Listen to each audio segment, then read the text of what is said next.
Terima kasih buat tuan rumah yang mengundang saya, Tuhan Yesus yang mengundang saya juga. Hari ini kita mau belajar tentang penguasaan diri, pengendalian diri. Siapkan Samsung sucimu supaya kita sama-sama belajar. Tahu nggak bahwa pengendalian diri itu adalah buah roh. Buah roh itu berbeda dengan karunia roh. Sekarang lihat saya. Pengendalian diri adalah buah roh. Buah roh itu hasil pergumulan kita dengan Tuhan, perjalanan kita dengan Tuhan hari demi hari, bulan demi bulan, tahun demi tahun. Setiap hari berjalan dengan Tuhan sampai kita menghasilkan buah dan permanen dan kekal dan abadi. Kalau karunia roh itu pemberian Tuhan secara cuma-cuma, tergantung Tuhan. Orang ini bisa dipercayakan karunia apa tidak, dipercayakan lebih besar apa tidak, itu namanya karunia roh. Kita bisa minta karunia roh, mendadak bisa dapat dikasih Tuhan. Contohnya karunia berbahasa lidah, itu cuma-cuma dikasih Tuhan. Tetapi buah roh itu dihasilkan karena kita setiap hari berjalan dengan Tuhan. Kita berjalan setiap hari dengan Tuhan sampai kita menghasilkan buah hidup kita bisa dinikmatin semua orang. Jadi kekristenan kita ini bukan minggu ke gereja. Kalau kekristenan minggu ke gereja 2 jam dipotong kalian upload Instagram, ngobrol sana ngobrol sini. Apa itu kekristenan? Kekristenan adalah kehidupan kita 24 jam sehari bersama Tuhan. Kamu di mana? Di kerjaan, mungkin di rumah, di mobil, di motor, di tempat tidur, dimanapun juga kita bangun hubungan pribadi dengan Tuhan. Dari situ kita memiliki kedekatan dengan Tuhan. Perjalanan hidup kita dengan Tuhan itu pelan-pelan kita diubahkan dari dalam. Salah yang kita hari ini kita omongan adalah pengendalian diri. Bagaimana kita bisa mengendalikan diri kita sesuai yang Tuhan mau. Kalau kehidupan kekristenan kita ini tidak terkontrol, tidak bisa dikendalikan, kita itu mudah dihajar setan. Dan kehidupan kita mudah dihabisin pekerjaan setan. Dan kita tidak akan menjadi apa-apa, dan kita tidak memiliki pengaruh apa-apa. Nothing. Coba buka sebentar di Amsal 25 ayat yang ke-28. Bisa bantu saya? Amsal 25 ayat yang ke-28. Tanpa pengendalian diri, kekristenan itu seperti bangunan yang tanpa tembok, yang bisa dihajar setan kapanpun juga, tanpa perlindungan. Orang yang tidak dapat mengendalikan diri, terjemahan apa ya? Tidak dapat mengendalikan diri adalah seperti kota yang roboh temboknya. Jadi tidak ada perlindungan sama sekali, sehingga mudah sekali dihajar, dipengaruhi, diintimidasi. Hidup kita bukan ditentukan oleh perkataan orang lain, tetapi hidup kita ditentukan oleh janji Tuhan terhadap diri kita. Berapa banyak orang hari ini hidupnya dipengaruhi dengan kata orang lain. Tahu ada 7 negara yang menghapus emoticon like di dalam Instagram, dalam media sosial. Karena beberapa negara ada yang bunuh diri karena merasa tidak disayangi, merasa tidak dimiliki, karena waktu posting segala sesuatu tidak dapat emoticon like. Cari di Google ada. Jadi kita itu disukain atau tidak sukain, kita benar atau tidak benar, itu bukan karena follower kita banyak. Bukan, tidak ada urusannya dengan itu. Saya bikin Facebook, itu tulisan saya bisa diposting sampai ratusan ribu loh. Dan tulisan saya selalu di posting, di share. Saya bikin Facebook itu untuk menjangkau orang-orang yang belum kenal Tuhan. Kalian tidak akan saya kasih tahu. Mereka tidak pernah tahu bahwa yang nulis itu pendeta. Tapi itu orang-orang, saudara-saudara seberang, mereka setiap hari menunggu tulisan saya. Saya bisa doakan lewat messenger orang sakit kanker stadium 4 disembuhkan Tuhan.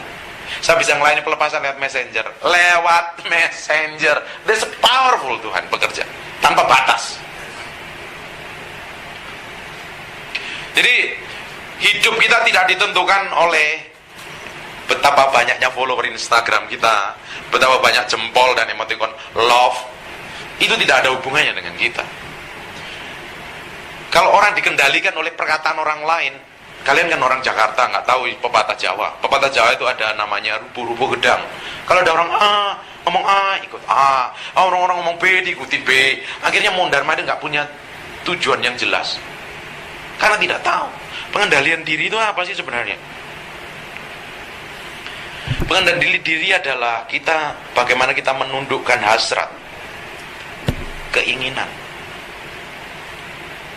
yang bertentangan dengan kehendak Allah, kita harus tundukkan di hadapan Tuhan.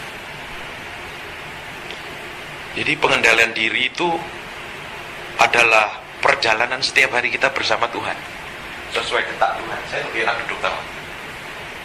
Ayo duduk. Saya sebenarnya sakit ini udah 2-3 minggu, suara saya habis. Suara saya habis, ya saya nggak bisa ngomong. Singkirin sendiri, angkat sendiri, khotbah sendiri. Ya kan ini kan nyantai ya kan. Udah ngapain? Orang penting aja. Usah. Jadi pengendalian diri adalah bagaimana kita menyelaraskan semua keinginan kita, kemauan kita, emosi kita, kehendak kita taklukkan sesuai kehendak Tuhan. Selama ini kita mengertinya kalau mengendalikan diri itu ngapain? Ngerem. Jangan banyak ngomong. Jangan begini. Jangan sering ke mall. Itu banyak sale-sale itu. Tidak bagus buat kesehatan itu. Kesehatan dompet kita. Banyak sale-sale itu. Jangan lihat GrabFood tuh banyak promo makanan. Udah tahu perutnya gendut banget. Ini yang ngomong. Jangan banyak promo makan. Kita harus mengusahakan. Kita harus ngerem. Pengendalian diri tidak ada urusannya dengan ngerem. Tidak ada urusannya menahan. Kadang waktu kita marah, kita coba pingin ngerem marah kita. Betul nggak? Tapi yang di dalam bergemuruh. Tetap pingin marah. Saya pingin marah. Iya, kamu kendalikan diri dong. Iya, saya lagi mengendalikan diri. Tapi saya lagi marah ini, saya pingin marah. Coba kamu rem dong. Pengendalian diri itu tidak ada urusannya dengan ngerem, dengan menahan. Orang kadang Tuhan suruh marah sebagai orang tua, kita kalau ngelihat anaknya salah mesti marah kita. Sebagai bos kita disuruh marah, bagaimana ngajarin apa hidup benar kok. Kita juga harus diizinkan memiliki holy emotion, kemarahan yang kudus. Kalau ngelihat sesuatu yang nggak benar, ada sesuatu yang ingin marah di dalam. Tapi holy emotion terkendali. Jadi pengendalian diri tidak ada hubungannya bagaimana kita harus ngerem. Ngirit. Oh, kita ngerem belanja ya? Tidak ada hubungannya. Orang kadang Tuhan suruh belanjain, pakai uangmu untuk berkatin si A, si B, si C. Ada titik tertentu Tuhan suruh los tanpa rem. Ada titik tertentu suruh stop karena nggak sesuai kehendak kita. Ngerti sampai sini? Ini saya ngomong selalu pasti saya kalau ngomong firman agak dalam, kalian belum makan siang agak susah mengenal. Gimana? Nyantai rileks ya. Si bapak sama ibu itu tahu kalau saya khotbah itu teriak-teriak. Nanti kalian bisa subscribe YouTube saya ya, Peter Guntur, cari di situ. Saya upload khotbah setiap hari. Tapi kita harus menaklukkan semua pikiran kita ini kepada Kristus. Karena semua sumber dari kita bisa mengendalikan diri itu sumbernya di dalam pikiran kita. Nanti ya? Pikiran kita adalah medan peperangan. Tahu nggak, setiap hari kita itu berperang. Dan medan peperangan itu ada di dalam jiwa kita, di dalam pikiran kita. Jadi kalau di dalam diri kita itu ada 3 bagian, ada roh, tempat tinggalnya roh Tuhan. Waktu kita mengalami lahir baru, roh itu yang diperbarui, terus ada jiwa. Jiwa ini adalah tempat pikirannya setan. Tempat setan berbicara dengan kita. Ini tempat setan berkomunikasi dengan kita. Jiwa ada apa? Apa yang kita pikir, apa yang kita rasa, dan apa yang kita mau. Ini nggak suka Tuhan, tiga-tiganya ini. Ngerti nggak? Jadi manusia ada 3 bagian, roh, jiwa, dan tubuh. Jiwa adalah tempat tinggalnya Tuhan. Ada roh Tuhan tinggal di dalam hati kita. Mana hatimu? Bukan dia itu, hati itu jantung itu. Hati itu dalam perut. Dalam terjemahan bahasa Inggris kata hati itu the out of the belly. Keluar dari perut nih, dari perutmu. Belly, perut. Ini hati. Terus jiwa letaknya di mana? Jiwa ada 3 bagian. Apa yang kita pikir, apa yang kita rasa, dan apa yang kita mau. Ini 3-tiganya nggak suka Tuhan. Ini selalu bertentangan dengan Tuhan. Kalau suruh berdoa, wah, mantap Tuhan. Suruh baca firman, suruh puasa, lapar. Nggak suka Tuhan. Nah, ini harus ditaklukkan, ditundukkan kepada Kristus. Kalau ini tidak ditundukkan kepada Kristus, ini akan menguasai kita sehingga kita menjadi orang yang serampangan sembrono, ngawur semuanya sendiri. Kalau hidup kita dikendalikan oleh pikiran kita, pikiran yang nggak sesuai Tuhan ini ngawur semuanya, berantakan, kacau, liar, nggak bisa ditaklukkan, nggak bisa ditundukkan, nggak bisa dididik, nggak bisa dinasihatin, serampangan sembrono. 2 Korintus pasal yang ke-10 ayat yang ke-5. 2 Korintus 10 ayat yang ke-5 coba.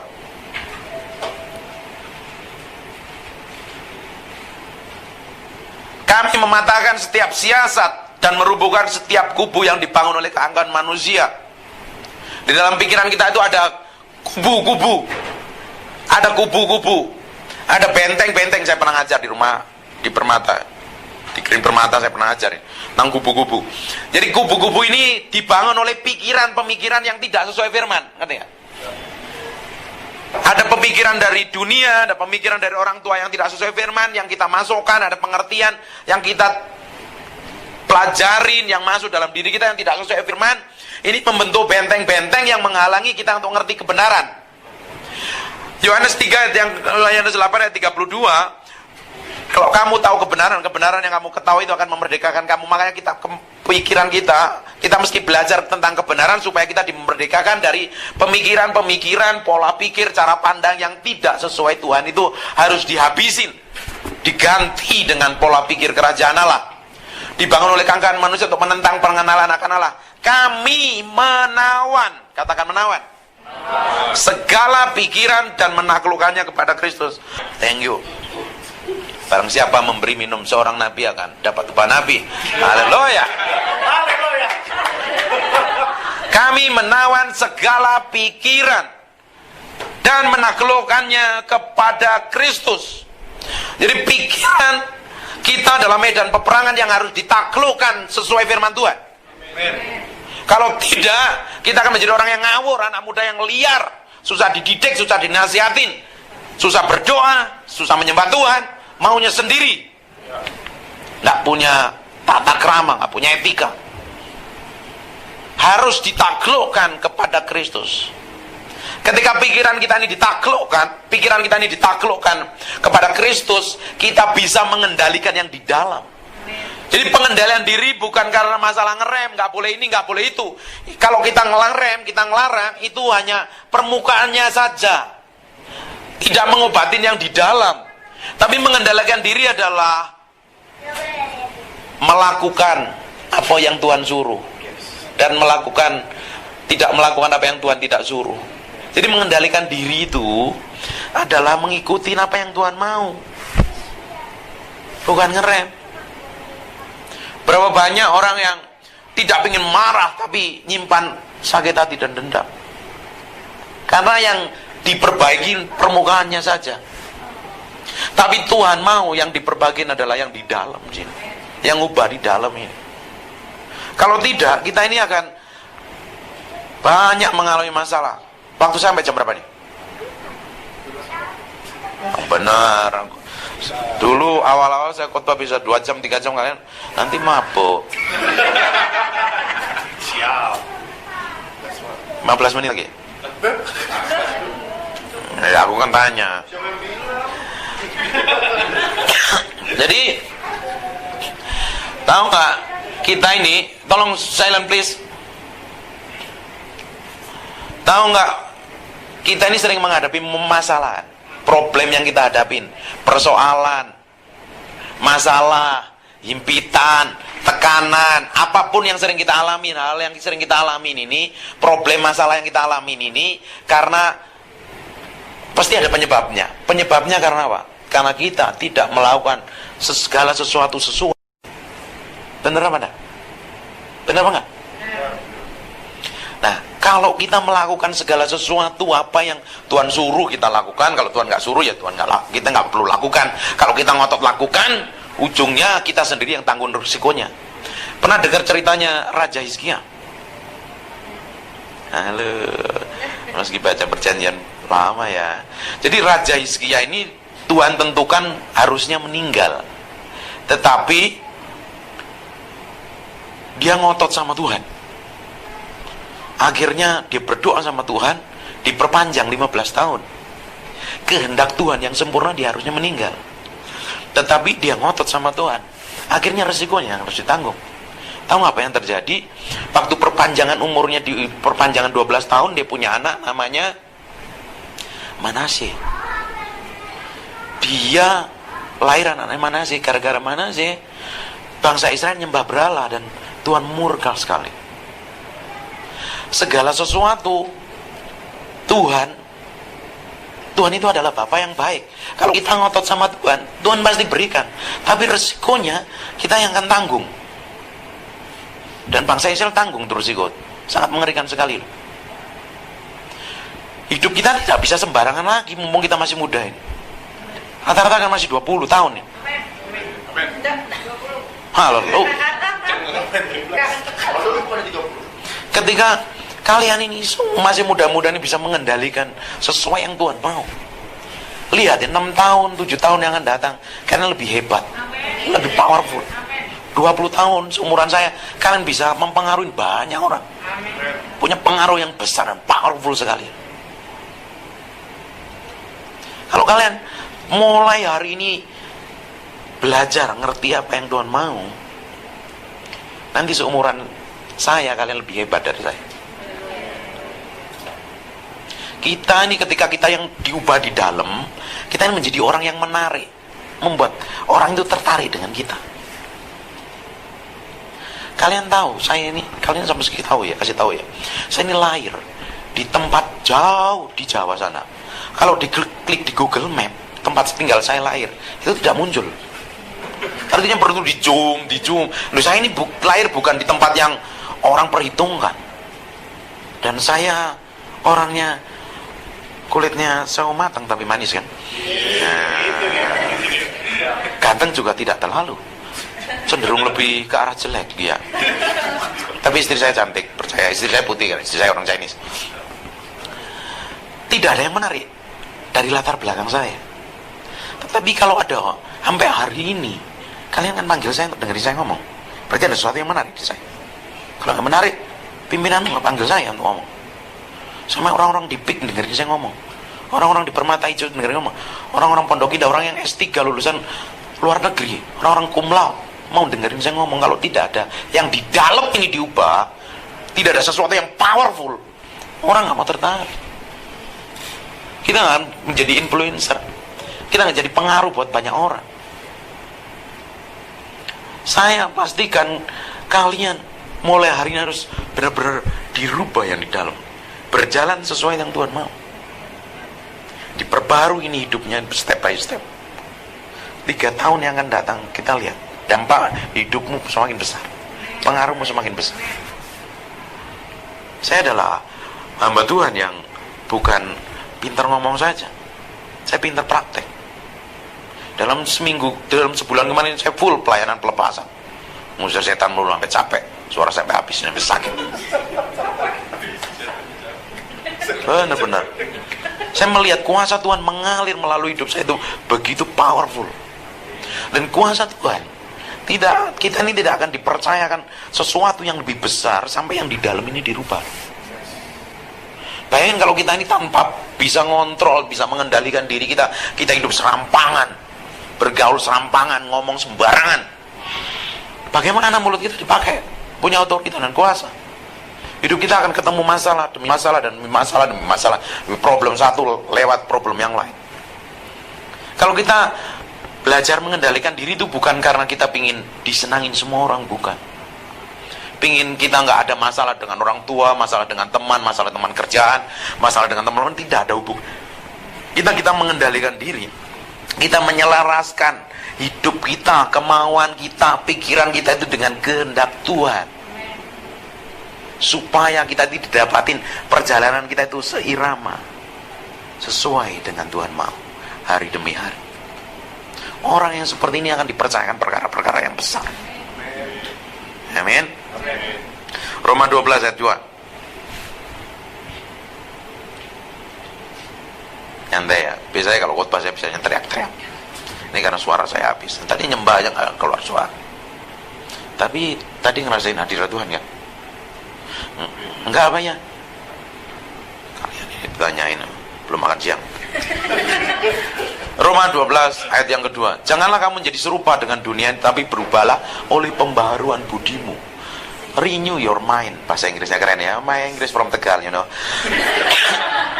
Renew your mind. Pikiran kita harus diperbaharui setiap hari dengan firman Tuhan. Bagaimana caranya memperbarui? Kita mesti dengar kebenaran. Kan udah ada channel YouTube yang karena bisa subscribe dengerin khotbah yang upload khotbah setiap hari itu loh.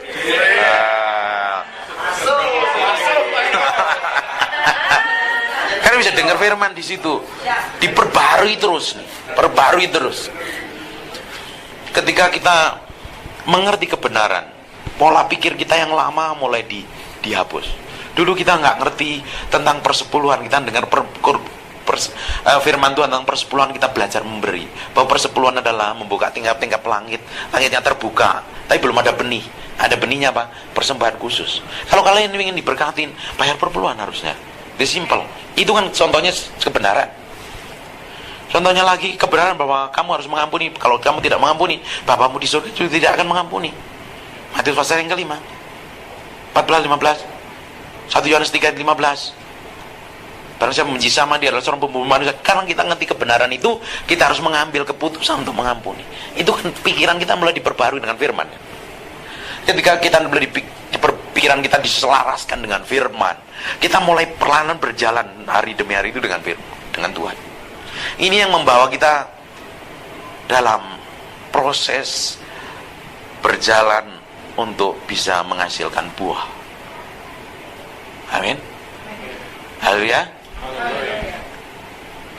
Jadi pikiran kita harus setiap hari diperbarui.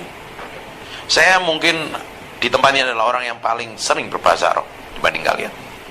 Dan ada orang yang paling sering dengar firman Tuhan, ngomongin firman Tuhan dibanding kalian.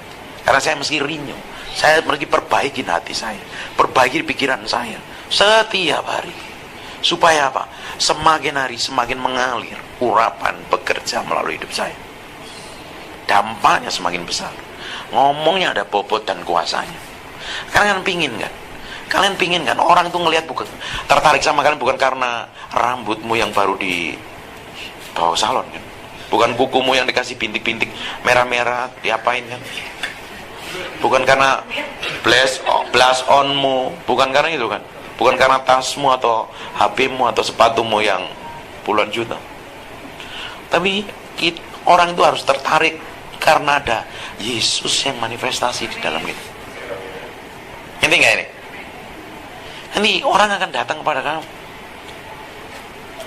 Kalau kita nonton TV kan orang tertarik gara-gara gue pakai mobil ini loh, gue pakai tas ini, pakai baju ini, merek-merek ini.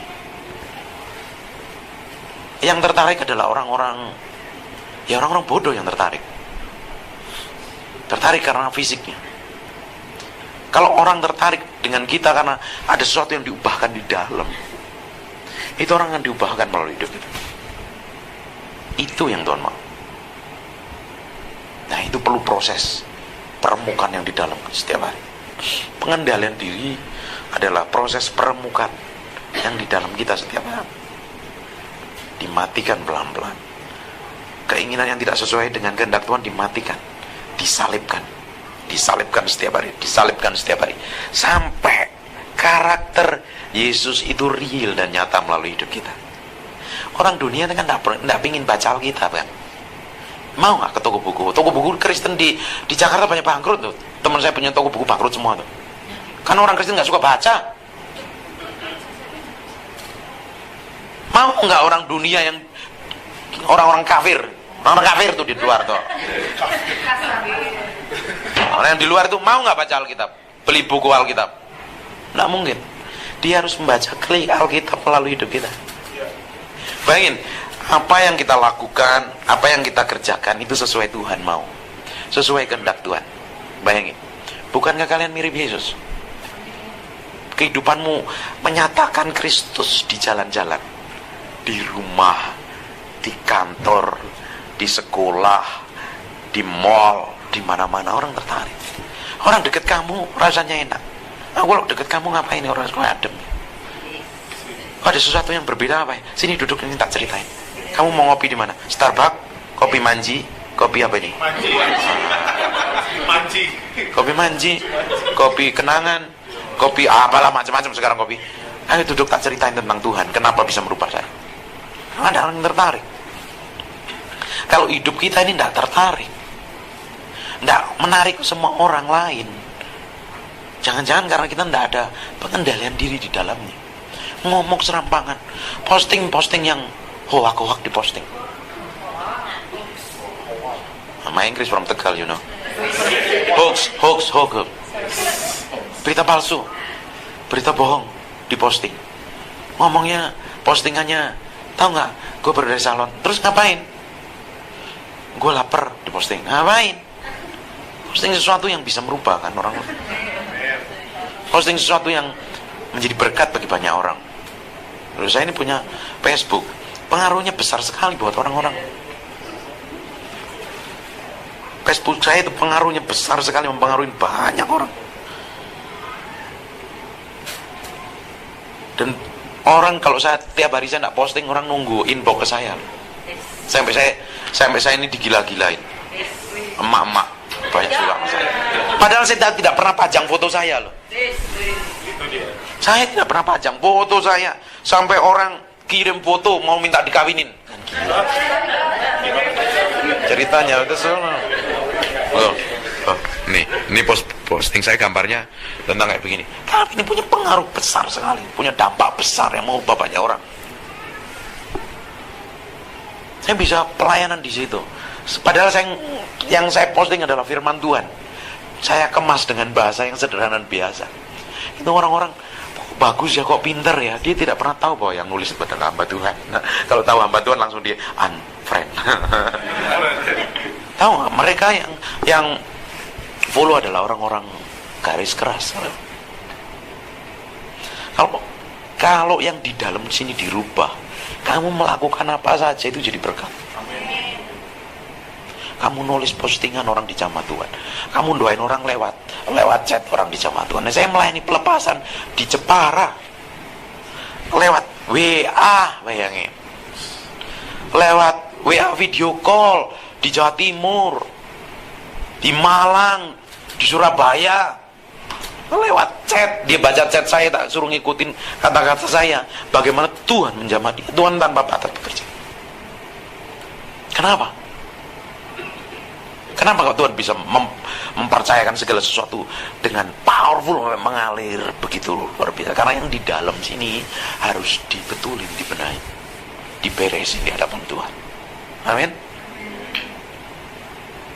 Saya pastikan kalian di sini tidak ada yang sakit hati dan kepahitan. Mana sih sakit hati kepahitan? Udah kelar, udah dilayani pelepasan semua. Itu harus clean, harus bebas. Hati ini harus bebas. Kenapa orang itu gampang marah? Kenapa orang itu gampang tersinggung? Kenapa orang itu gampang baper? Karena itu pengaruh dari luar. Karena yang di dalam belum bisa dikendalikan dengan baik. Tapi kalau yang di dalam ini bisa dikendalikan sesuai kehendak Tuhan, orang ngomong apapun juga, orang nilai kita, orang marah-marah sama kita, orang tuduh kita. Saya pernah dituduh, ini dia tahu, saya pernah cerita, saya dituduh atasan saya, hamba Tuhan lagi yang nuduh, difitnah. Saya duduk tenang nyantai di ulang tahun, saya beliin kue harvest yang paling mahal. Istri saya nggak bisa tidur 3 hari, saya tidur nyenyak. Dia kepikiran, ada prosesnya lain, saya diproses duluan. Nyantai, saya nikmatin. Karena hidup saya tidak terpengaruh dengan kata orang, dengan fitnahan orang, dengan tuduhan orang, dengan penilaian orang. Hidup saya ditentukan karena janji Tuhan yang saya hidupin setiap hari. Perkataan Tuhan. Kalau yang di dalam ini sudah powerful, sudah kokoh, sudah teguh, strong, established, English lagi, established and strong, as powerful, kamu tidak akan goyah. Kamu tidak akan pernah pusing dengan kata orang. Kamu panik, marah. Oh, gue gak terima. Dia gak ngerti perasaan gue. Dia gak perhatian pokoknya. Gue marah, pengen marah. Ngapain? Saya gak disalami di gereja sama pendeta itu. Mau disalami, gak ada urusannya. Tapi ketika kita yang di dalam ini bersih, berjalan sesuai dengan Tuhan. Kamu berjalan, Tuhan ikut berjalan. Kamu ngomong, Tuhan ikut ngomong. Bahkan orang yang mau hajar kamu, Tuhan akan permalukan orang. Ngerti gak sih? Kenapa orang marah? Kalau saya perhatikan, orang dengar postingan orang lain marah. Orang ngomong sama orang lain, dia baca ini tersinggung. Kenapa orang tersinggung? Kenapa orang marah? Kenapa orang suka melakukan hal yang silly? Silly artinya konyol, betul? Nah, Inggris lagi, kalian kan pintar bahasa Inggris. Aku pintar toh. Nah, kenapa melakukan hal konyol? Karena mereka tidak diubah, yang di dalam ini tidak diubahkan. Makanya mudah terpengaruh. Dan ketika kita ini tidak bisa ngontrol di dalam, kita akan ketemu problem satu, ketemu problem yang lain. Masalah yang satu, ketemu masalah yang lain. Terus saja. Ngerti sampai sini? Dapat sesuatu? Ini saya ngomong agak dalam loh, kalian belum makan apa udah makan ini? Nah, nanti saya traktir tapi bayar sendiri-sendiri ya. Nah, kalau nggak kita nanti makan bareng-bareng tapi di rumah masing-masing ya. Sambil video call ya. Nanti nggak sampai sini ya, jelas. Di dalam kita itu harus dikendalikan. Coba sekarang buka Filipi 4 ayat yang ke-8. Filipi 4 ayat yang ke-8. Nanti kita tanya jawab. Jawab. Kok saya bisa khotbah halus ya hari ini ya? Karena kalau anak muda sih. Pak Norman sama Ibu Catherine tahu kalau saya khotbah cerita. Nanti ya, sister. Nanti kamu bisa dengerin saya khotbah di YouTube itu, saya keras sekali, tajam sekali khotbah saya. Saya terkenal pendeta yang katus sekali. Jadi akhirnya saudara-saudara, semua yang benar. Kalau yang salah kita nggak boleh dengerin, nggak boleh pikirin. Yang benar itu apa? Kebenaran, firman Tuhan. Betul mana? Semua yang mulia.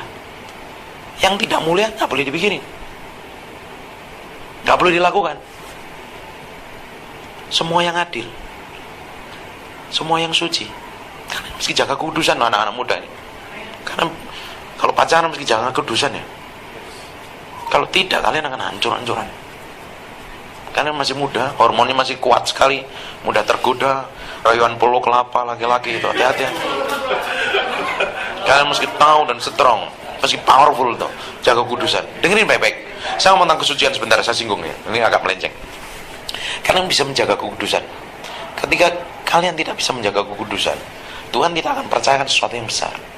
Tahu nggak arti selaput darah atau keperawanan? Itu secara eksplisit memang secara terang-terangan di Alkitab tidak pernah ditulis. Kalau kalian tanya dokter tidak bisa jelaskan fungsinya apa. Tetapi semua pernikahan itu adalah covenant. Kata covenant di Alkitab itu artinya cut covenant. Ada darah yang tercurah. Makanya perkawinan sekali kawin nggak boleh cerai lagi. Kalian mesti pintar, pilih laki-laki yang waras, pilih perempuan yang sehat. Tidak boleh sembarangan. Nggak boleh dengan rayuan pulau kelapa, muka merah semuanya, rontok, I love you love me. Terus akhirnya kita, I serah you, I surrender for you. Surrender, ini hidup berantakan buat apa? Kata covenant itu artinya cut covenant, perjanjian. Nah, perkawinan adalah cut covenant, perjanjian kita dengan Tuhan. Namanya covenant itu tidak bisa dibatalkan. Harus kematian, harus maut yang memisahkan. Betul nggak? Ada perjanjian nikah kan? Aku akan setia kepadamu, sakit, sehat, susah, kaya, miskin, sampai maut memisahkan. Kata covenant adalah perjanjian yang tidak bisa dibatalkan. sampai mau tuh misalnya.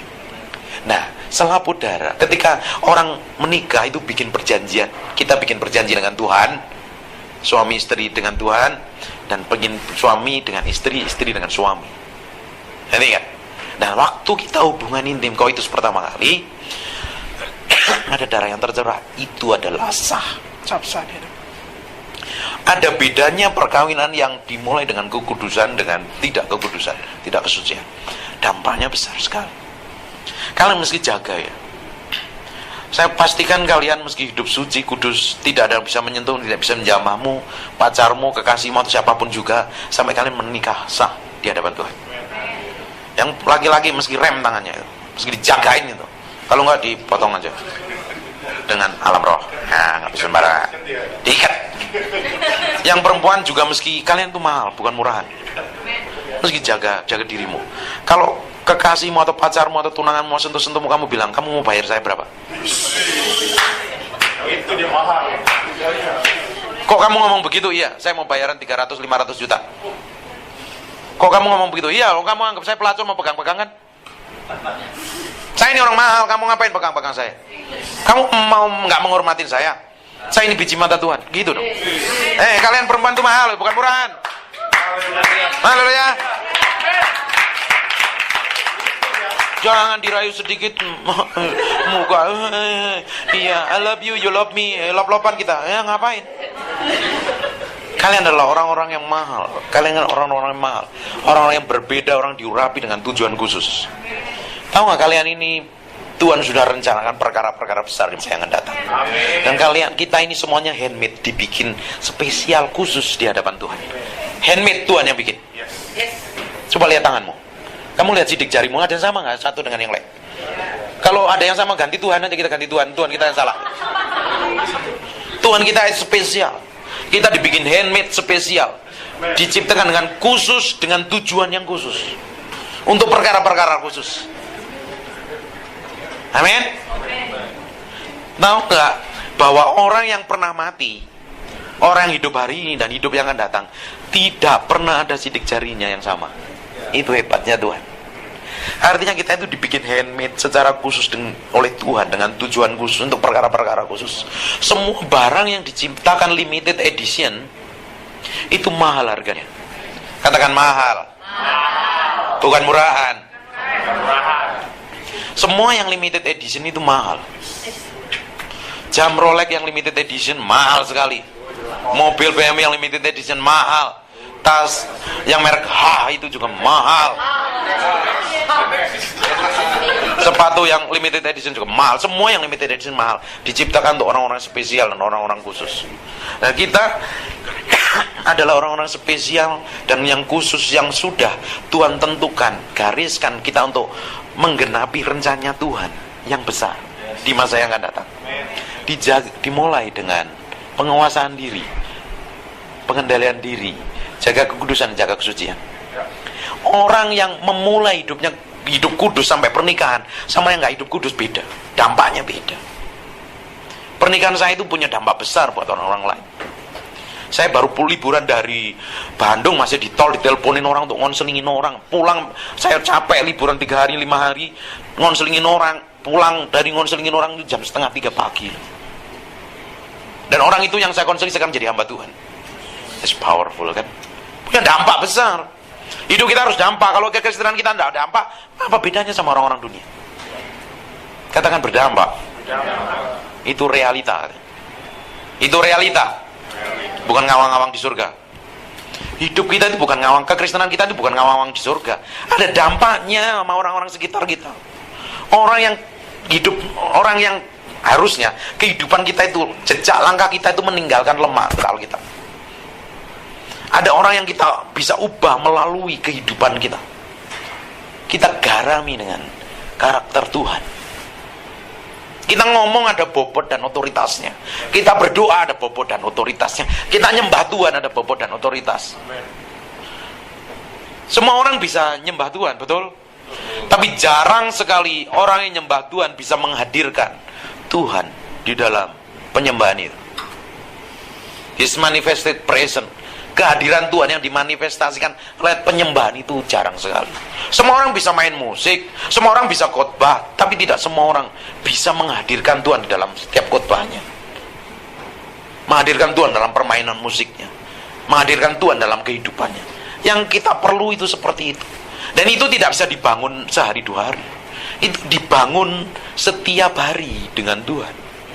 24 jam sehari, 7 hari seminggu, 30 hari per bulan, dan 365 hari per tahun. Dan kalian pikir minggu 2 jam ke gereja kalian anggap ibadah, terus hari-hari biasa sembarangan serampangan, terus ngundang saya suruh ngerubah pikiranmu 2 jam, dan 7 harinya kalian gak rubah, apa ya bisa? Itu namanya halu. Kata zaman now, kata orang-orang zaman now. Kita harus merubah pola pikir, cara hidup, kelakuan, pikiran, perkataan, perbuatan kita itu 24 jam sehari. Nempel dengan Tuhan. Harus nempel dengan, katakan nempel dengan Tuhan. Nempel dengan Tuhan. Sekali kalau kita nempel dengan Tuhan itu bukan harus kemana-mana ke mall enggak apa seperti itu. Harus di ruang doa, gemetaran, ngapain? Parkinson kalian ya? Enggak perlu seperti itu. Udah berdoa bahasa roh puluhan tahun, setiap bahasa roh Parkinson, dikit-dikit. Ngapain kalian ini? Salah itu, ada yang salah itu. Kita bahasa roh bukan di gereja. Setiap saat kamu di rumah, di mobil, di toilet. Tahu nggak? Saya bangun toilet saya di rumah itu bagus sekali. Ada perpustakaannya, ada TV-nya, ada Alkitabnya. Istri saya sering marah karena saya sorry. Hapus.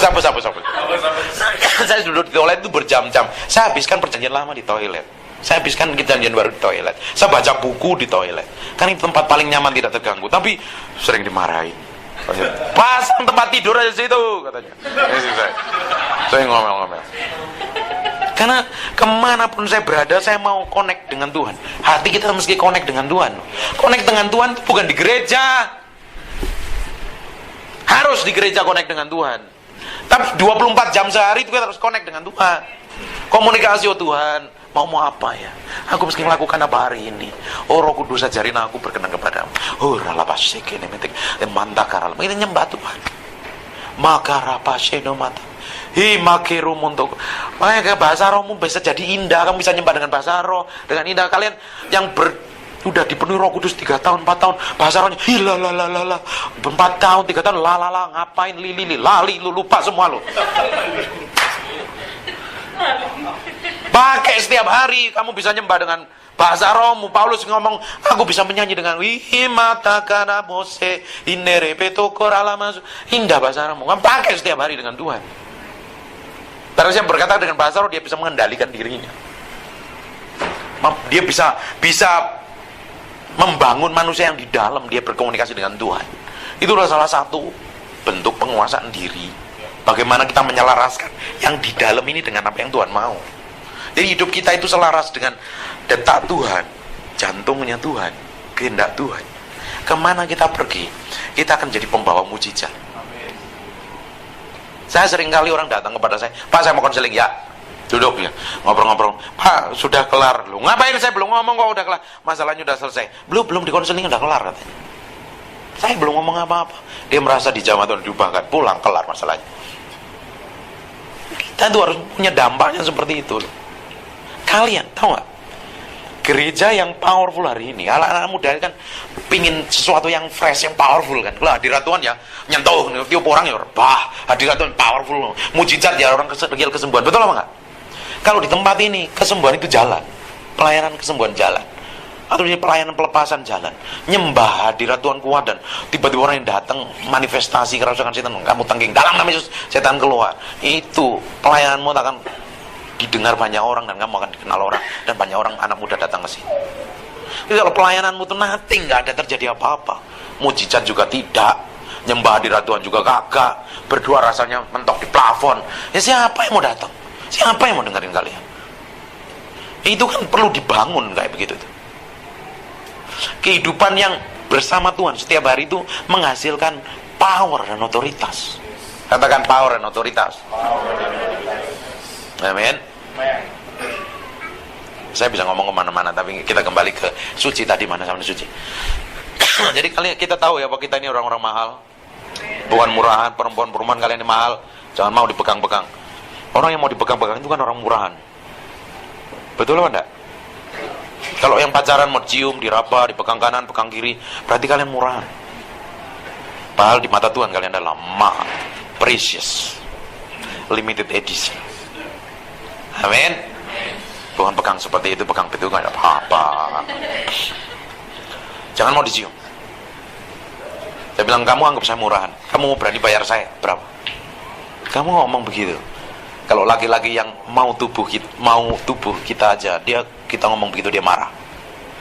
Dia pasti marah. Kamu kok anggap situ? Dia akan marah. Tapi kalau laki-laki itu waras, sehat, dan sempurna sesuai kehendak Tuhan, dia akan minta maaf. Sorry ya. Dia akan menghargai kalian. Kalau perempuan jangan mau disentuh-sentuh, dijamah-jamah. Kalian adalah orang yang spesial dan mahal. Kalian itu urapan. Don't touch me, I'm the anointed. Itu dong. Orang itu harus punya harga yang mahal di hadapan Tuhan. Ya, jelas sampai sini. Semua yang manis, semua yang tidak manis nggak boleh diomongin. Yang semua yang pahit, kata-kata yang tajam, menyakitin, pahit, ketus, nyinggung, itu nggak perlu dipikirin loh, nggak boleh dipikirin loh. Berita hoak tadi, hoax, itu nggak boleh dibaca. Berita-berita yang najis, yang kotor itu hanya mencemari manusia kita yang di dalam. Semua yang sedap didengar, patut dipuji. Pikirkanlah semuanya. Semua yang baik-baik disuruh mikirkan, supaya apa? Pikiran kita itu dirubah di dalam. Ngerti nggak? Kekristenan itu adalah perubahan di dalam, bukan masalah penguasaan diri, bukan masalah rem, nggak boleh ini, nggak boleh posting, nggak boleh ngomong, bukan. Itu hanya menyelesaikan permukaan luarnya saja. Nggak boleh marah, jangan marah ya, tolong direm ya marahnya. Ya direm, tapi hatinya nggak bisa ngontrol, akhirnya marah dan akhirnya meledak. Kalau nggak meledak, ditahan-tahan. Bahasa Jawanya itu diempat. Keren kan? Bahasa Jawa itu seperti bahasa Ibrani, itu dalam tuh. Diempat. Pengen marah begini aja, tapi kesel, dongkol. Itu hanya ngerem, ada menyelesaikan permukaan aja. Tapi ketika kita menyelaraskan, ini kira-kira Tuhan boleh nggak? Kalau menghadapi masalah ini, Tuhan kira-kira melakukan apa? Jadi apa yang kita lakukan itu harus patokannya Yesus. What Jesus do, what Jesus think. Inggris lagi nih, my Inggris from Tegal ya. Jadi semua yang kita kerjakan, semua yang kita lakukan, itu dasarnya adalah Yesus. Kalau saya menghadapi masalah ini, hari ini Yesus melakukan apa? Ngerti nggak? Jelas sampai sini? Kalau ngadepin masalah seperti ini, diam dulu, nggak usah bereaksi. Tuhan, kalau Engkau hari ini ada secara fisik ngadepin masalah kayak saya, apa yang Engkau perbuat? What Jesus do? Berpikir sesuai dengan Tuhan berpikir, bereaksi seperti Tuhan bereaksi. Itu yang membuat hidup kita, kelakuan kita, sikap kita itu berjalan sesuai kemauan Tuhan. Tanpa sadar, hidup kita dikendalikan manusia roh di dalam. Beda orang yang dikendalikan pikirannya. Alkitab ngomong suruh ngampuni, enak aja, gue bener suruh ngampuni. Masalah pengampunan saya menang dalam hal ini. Saya sering ribut, salah-salah berpendak. Kalau orang nikah, kalau kalian udah nikah nanti ya, kalau udah nikah, yang udah nikah tanya itu, pasti sering salah pengertian dengan suami dan istri. Pasti itu, pasti. Mau saya salah, mau saya benar. Kalau saya bikin perjanjian pernikahan dengan istri saya, dan saya rasa perjanjian pernikahan ini seluruh dunia saya yang punya setelah menikah. Karena saya bikin perjanjian ini sama istri setelah menikah. Kita boleh ribut besar, boleh. Ribut besar, boleh. Tapi tidak lebih dari 2 menit. Haleluya. Daging serasa disalibkan. Haleluya. Tahu nggak apa mesti ngapain saya? Kan saya mesti dudukin sama dia. Oke. Kita punya masalah dalam hal ini. Saya punya andil 70%, kamu mungkin 30%, atau kamu 80%, saya 20%. Saya yang salah, saya minta maaf. This is gentle laki-laki. Harus, oh ya, gentleman. Sesuai Yesus. Mau saya salah, mau saya benar, saya harus minta maaf duluan. Dan itu belajar mematikan yang di dalam nih, kawan kita. Tapi kebanyakan kita kan gengsi. Harga diri kita taruh di mana, enak aja. Dia kan kurang ajar nanti. Kalau kurang ajar dia menginjak-injak kita. Hei, kita menyembah Tuhan yang hidup loh. Tuhan akan belain kamu loh. Dan terbukti sekali. Mau saya salah benar, saya pernah difitnah gila-gilaan, dituduh orang sakit disembuhkan, katanya saya dukun. Powerful sekali, haleluya. Tidak lama kemudian orang itu sakit, saya yang nganterin ke rumah sakit. Haleluya. Saya yang dipermuliakan kan. Saya dituduh gila begini-begini, orang itu yang dipukul Tuhan. Sampai beberapa kali saya ngeliat Tuhan hajar orang. Karena sebenarnya setan yang hajar, Tuhan nggak pernah hajar. Karena dia buka celah. Dia tidak pernah tahu. Kita tak perlu membela. Tapi kalau kita tidak punya penguasaan diri, kalau kita disentuh orang, kita mau bela. Kalau bisa kita, Tuhan turun, petir menyambar-nyambar, sambar kepalanya biar gundul sekalian. Berapa banyak orang seperti itu? Tuhan, aku udah jengkel sama dia. Tuhan kirim malaikatmu, hepret dia. Sering kayak begitu kan? Terus mau memakai malaikat lah, memakai Tuhan untuk hajar. Sebenarnya tahu nggak kenapa? Ego yang di dalam kita ini belum disalibkan. Emosi kita ini tidak bisa dikendalikan. Penguasaan diri kita itu nol. Udah suruh berhenti loh. Amin. Ayat yang terakhir. Sebentar ya. Satu ayat. Udah selesai ya. Udah mau ibadah kayaknya ya. Sebentar. Main musik bisa di tempatnya. Buka sebentar di Amsal.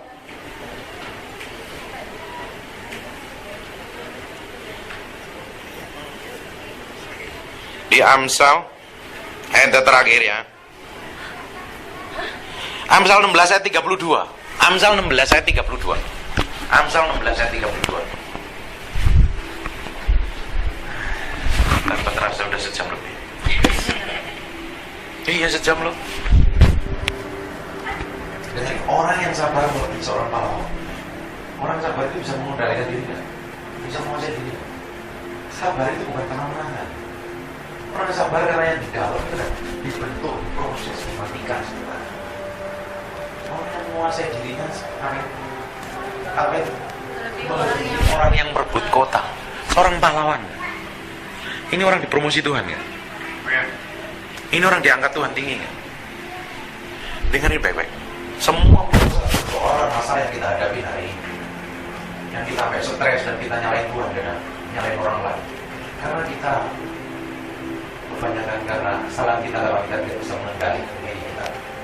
Kita mengikuti amarah kita, mengikuti emosi kita, mengikuti pikiran kita yang sembarangan sembrono. Dan akhirnya apa? Problem dan masalah yang terjadi. Bagaimana? Oh enggak Bapak Ibu? Bapak Ibu lagi anak-anak muda. Bapak Ibu yang di belakang. Biasa khotbah sama orang tua ya. Kita ini adalah mempelai perempuan, Yesus adalah mempelai laki-laki. Dan Yesus datang akan mencari mempelai perempuan yang dewasa. Orang yang dewasa itu bukan anak-anak tentunya. Betul? Kalau orang yang gampang marah, emosian, ngawur, hidupnya serampangan, itu kan orang masih anak-anak karakternya. Betul apa enggak? Dewasa itu bukan masalah umur. Dewasa itu berbicara bagaimana kita bisa menyelaraskan pikiran kita, kehendak kita, kemauan kita itu seperti yang Tuhan mau. Itu orang yang dewasa. Nah Tuhan cari orang yang seperti itu. Amin. Kalian diberkati apa enggak seperti ini? Dapat sesuatu yang baru. Ini dengarnya gampang, sambil ketawa-ketawa. Tapi saya mau belajar nyalipkan kalian tadi sambil ketawa-ketawa tadi. Dengarnya gampang, tapi kita hidupnya akan berdarah-darah. Kita harus disalibkan setiap hari. Dan ujungnya kita akan melihat hidup kita ini menjadi powerful, berdampak buat orang lain. Amin. Tuhan memberkati.